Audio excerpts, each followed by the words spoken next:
Hi, hello, welcome. If you're new here, my name is Mariah and I talk about books and bookish things and all things nerdy on my channel. If you're returning, thank you so much. I am really excited for y'all to be here. This lighting is just... The lighting situation will be fixed. I don't have time today. I'm filming this before my first lecture. I'm supposed to be doing graduate readings and I'm not. So, we're just going to ignore the fact that this part of my face is in shadow. And we'll fix it next time. Now, for the month of April, it's my birthday month. I'm still giving myself some time to roll into it. I am doing a super secret project that should be out around my birthday on the 15th. April is always a very busy month for me because my sister's birthday, one of my best friend's birthdays, my birthday, and my husband's birthday are all in April. Sorry, two of my best friend's birthdays are in April. I have a lot of Aries and Tauruses in my life. There are a couple things going on this month. Obviously, first I am participating in Colorathon on Twitter. This is a month-long readathon where you choose a color and you read books according to the prompts and you collect points for your team. I chose Team Purple with my friend Emma. I'm very excited. I am also doing a book bingo challenge and point challenge in a Facebook group that I'm a part of. And I just got my personalized bingo card. I'm very excited, so we're going to go over that. And of course, the super secret project, which I can't tell you about. It's not that I don't love you all, it's a super secret project that I am doing for you. Well, for me, but also for you. Let's get into... So, for Colorathon, the first prompt was a book that's been on your TBR the longest. And for that, I had to find a book that had been on my TBR the longest that had purple on it. And for that, I chose House of Leaves. Now, any purple on the cover at all counts. So there are little spatterings of purple right there and right there. So I am reading House of Leaves in April, and this is a book that has been on my TBR for a very... Wait, I have a receipt in here. Wait, is this a receipt for... No, I think that's a receipt for this book. So, the first book will be... Sorry. The first book will be House of Leaves by Mark Z. Danilowski. This is a horror thriller multimedia-esque book, and it's multiple stories within a story. The main story is about the idea is that an old man left this manuscript in his house when he died. And his neighbor finds it and starts reading it and commenting on it. And the manuscript is about this family whose house is bigger on the inside than it could possibly be. And like all the weird stuff that happens. It is a bit of a chunker, but House of Leaves. This is also going to satisfy prompts on my... I broke my nail? Damn it.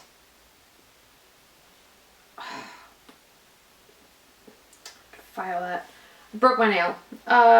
So this could be classified as a book with 350 plus pages, a new to you author, a book in your TBR challenge jar or backlist, a standalone book, yeah, and a book set in your country. I think this is set in the US. Next on the Colorathon prompt list, a book that intimidates you, and for that I chose The Institute by Stephen King. The clouds are purple, the railroad tracks are purple, just the color they used for shading, so I was really fortunate. But Stephen King's The Institute, this is a chunking book that I borrowed from my friend Angelo from work, and I really need to get to it and give it back to him. So this tells the story of a boy named Luke Ellis, who in the middle of the night, people in a black SUV show up, they kill his parents, they kidnap him to a place called the Institute, where he is surrounded by other kids who have special powers. And there are no scruples. There's nothing holding the people who run the institute back. If you don't cooperate, you get brutally punished, but if you do cooperate, you get tokens to vending machines. I'm excited to read this, but it is it's like over 500 pages. I should have used this for Tome Topple, which I didn't do, but that's not the point. So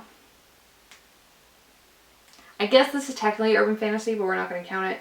A book with 350 plus pages. Doesn't have any. A book recommended by a friend. A book with a pretty cover. A standalone. Move it on along. A short story or poetry collection. I chose Tomboyland by Melissa Falviano. This is a book about... This was published last year. This is a book that is a book of essays, so it's not really a short story collection, but essays are just short. What are essays if not short stories? And it tells, it says, from the open fields of the American Midwest, the tight quarters of a Brooklyn metropolis, Melissa Falviano's Tomboyland is a daring collection that confronts how both place and notions of gender shape us. Through devastating and deadly turns of weather, an F5 tornado, guns, and BDSM potlucks, Melissa explores the boundaries of land, safety, intimacy, and personhood, asking who we might all choose to be if we knew we'd be received with love and acceptance. This is a book for those among us who can't be defined and those who don't want to be. A book that asks what is family and who can make one, illuminating the intersections of class, desire, land, and how we make the bodies we've been given truly ours. Tomboyland strikes the heart of the Topple ethos. Topple Books is who published it. With compassion and clarity, Melissa writes her readers into a landscape of belonging, courage, and visibility, and she does more than invite you into her world. Once there, she built a home for you too. So I'm very excited to read that. That's been on my TBR since 2020. Obviously, since last year. Not very long for me, but still long enough. I haven't heard anybody talk about it. If you've heard anybody talk about Tomboyland, please leave that down below so I can check out their review. Okay, so this satisfies a book with 350 plus pages, true story or based on a true story, a new to you author, book with a pretty cover, a book in your TBR challenge jar backlist, a standalone book, a book you got free or on sale. I think that was one of my Amazon, like my Prime choices or something. Yeah, it was. Yeah, so, and a book set in your country. I'm pretty sure, yeah, it's set in America. So, it satisfies like 9 prompts. It's really good.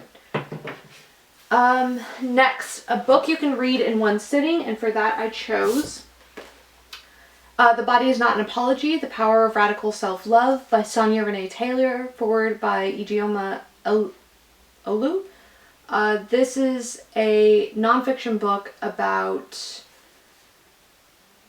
radical self-love. I'll just read you the back. The Body is Not an Apology offers radical self-love as the balm to heal the wounds inflicted by these violent systems. World-renowned activist and poet Sonia Renee Taylor invites us to reconnect with the radical origins of our minds and bodies and celebrate our collective enduring strength. This second edition includes stories from Taylor's travels around the world combating body terrorism and shines a light on the path toward liberation guided by love. With new anecdotes and a brand new final chapter, the book offers specific tools, actions, and resources for confronting some of our most challenging systems of oppression, such as transphobia, racism, and more. This is a nonfiction book, and it challenges ideas of not loving who you are and not loving your body. And I'm really looking forward to reading this. I got this in the Feminist Book Club box, which I don't receive anymore, not because the product wasn't fantastic. It was, I just wasn't getting the most I could get out of it. Considering I just can't keep up with book clubs apparently. So, it's a fantastic product. You should really check it out if you haven't and are interested in supporting female and femme-identifying authors, as well as women-owned businesses. And I mean women, including trans women, because trans women are women. I will fight you. I'm really looking forward to this. It is not that long. It's less than 150 pages. With the notes and the about the author, The Body's Not an Apology, and Your Body is Not an Apology workbook, it is 100, and it's just over 157, 158, 159, 160. So, 160. It's just over 160 pages. So this isn't going to take me very long, but it's an absolutely gorgeous cover. There's something just like Mother Goddess-esque about that picture that I cannot get over. It's feminine and sensual. And it's fantastic. I love this cover so much.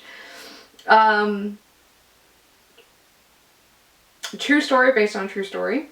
A new to you author. The Body is Not an Apology. A book with a pretty cover. A book with less than 300 pages. A standalone book. Okay, next is a piece of classic lit. I chose A Mice and Men because you can't see that. I chose A Mice and Men because there are the two figures in the front are in purple.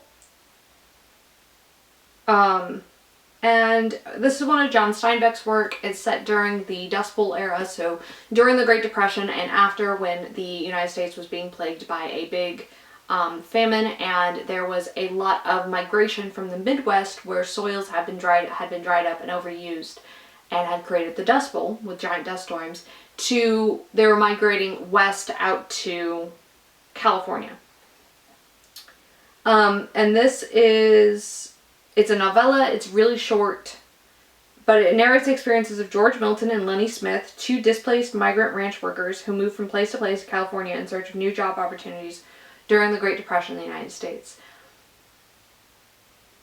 John Steinbeck wrote a lot about California, and specifically Monterey, which I've lived in twice, and I've loved both times. This is part of American history that isn't really known about and often gets overlooked unless you're from California, and then we learned about it in like 4th grade. So, this is also on my poster in the other room. It'll be nice to scratch something off that. A book set in a country that you would know. A book with a no.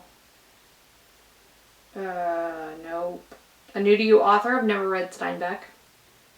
I'm pretty sure it's been on a couple celebrity book club picks, so that's nice. Book in your it hasn't been on my TBR drawer backlist. A book with less than 300 pages. A standalone book. A book set in your country. Not a whole lot. Finally, is a book written by a diverse author, and for that I chose Cold Heart Canyon by Clive Barker. Clive Barker is part of the LGBTQIA+ community and has been for a very long time. He lives with his partner, and I think their daughter is grown now. I'm pretty sure their daughter is grown up now. But this is my first foray into him as a horror author. You can't really tell because the light is reflecting off it, but see the purple sheen? Purple, the whole book is purple. So this is Cold Heart Canyon by Clive Barker. This tells the story of a Hollywood action hero that needs a place to recover after a surgery and went totally wrong. And his agent finds him a place in a luxurious forgotten mansion high in the Hollywood Hills, but the original owner of the mansion was a beautiful woman devoted to pleasure at any cost, and the terrible legacy of her deed has not yet died. There are ghosts and monsters haunting Cold Heart Canyon where nothing is forbidden. I'm really excited to delve into him as a horror author. I'm really excited to be supporting the LGBTQIA+ community, but again, this book is like bigger than the Stephen King I have on my list. It is 686 pages. It is a huge book. But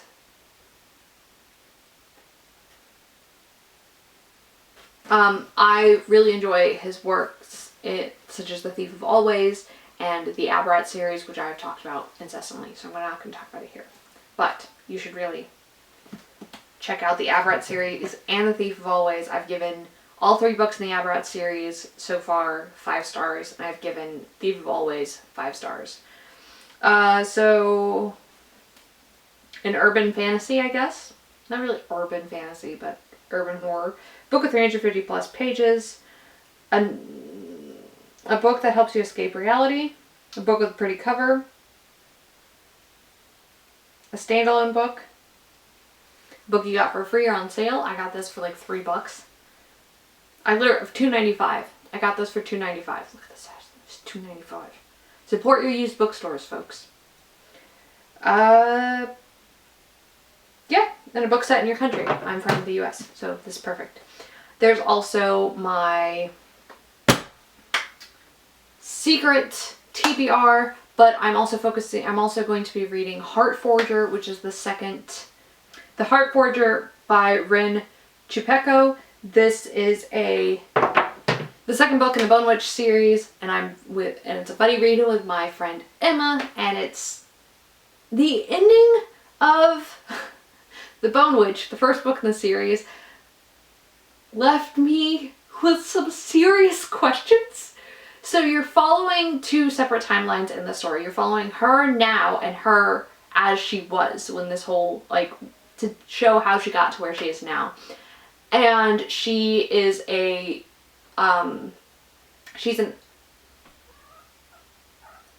magic user who can raise the dead. And it's kind of like Memoirs of a Geisha meets fantasy